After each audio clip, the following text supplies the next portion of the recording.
Michael Stusser with Higher Ground. Along with the Marijuana Business Association, we're opening up the vault of cannabis knowledge. This is Profiles in Legal Cannabis. I am with Michael O'Malley of Curve Papers. Thank you for joining us, sir. Oh, it's my pleasure. How did you get into the cannabis business? Well, I invented something. I invented a new kind of rolling papers, and It's not flammable, right? That's what it is. It will not burn. Oh, it burns nice. Yeah, I'm just kidding. Yeah. But when the cannabis law started changing, that's when it got my attention, and I realized, wow, I can actually do that old idea. And I, about a couple of years ago, filed a patent application, started a company, got an investor, and made the product. And Curved papers. Curved papers, easy to roll. Easy to roll because they're curved.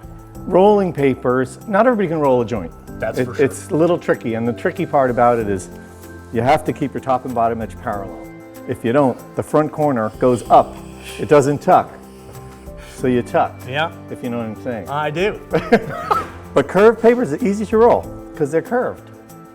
They don't have corners. I see. So no matter how crooked you might be rolling, this way or that way, you can always just roll it. So if you're in your car and it's dark and you're going like bang every time. Rolling papers is as big as the entire cannabis market.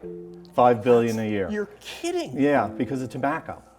People roll tobacco all over the world. Of course, and yours works for both. And it's I could put oregano in there if I wanted to. You could. Okay. It would roll right up, easily. The real answer to how did I get into this is smoking pot my whole life. So, but it's from the time I was 18 in the 70s. Yeah.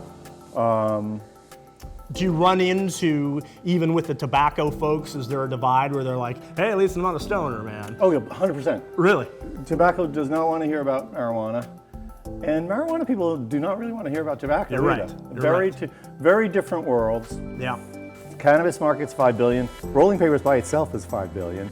Tobacco is $341 billion. Amazing. Yeah, it's Yeah. Well, we hope that you succeed in the cannabis space. Well, I think tobacco's going to go down and cannabis is going to go up. Yeah. And that's really we're right in the middle of all that, and there's sort of no end in sight from we're a very small startup, so there's plenty of room to run. Yeah. For me, it's kind of a new career.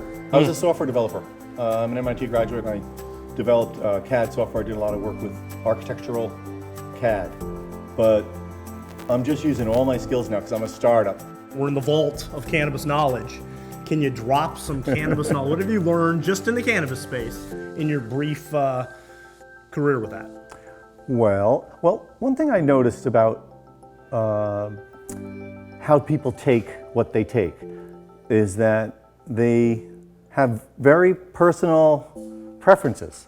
Like people want to roll a cone, or they want to roll a joint, or they want to have a tip, or they want to smoke a e-cigarette, and I just think that's one of the things that you have to pay attention to in this market is it's a very personal habit, and people's preferences are strong. But people like lighter papers, unbleached papers, hemp papers, and we're doing all that too. Yep. So that's kind of the direction we're going. Fantastic, man. We have so much open territory to move into. Yeah, right? People still roll joints with all the crazy things you can do. I don't know what he's talking about. Yeah, it's like flour, paper, and fire. It's pretty primitive, but it's been working for a long time. Right on. Thank you very much for dropping the knowledge, Mike. All right, man. Thank you. Thank you.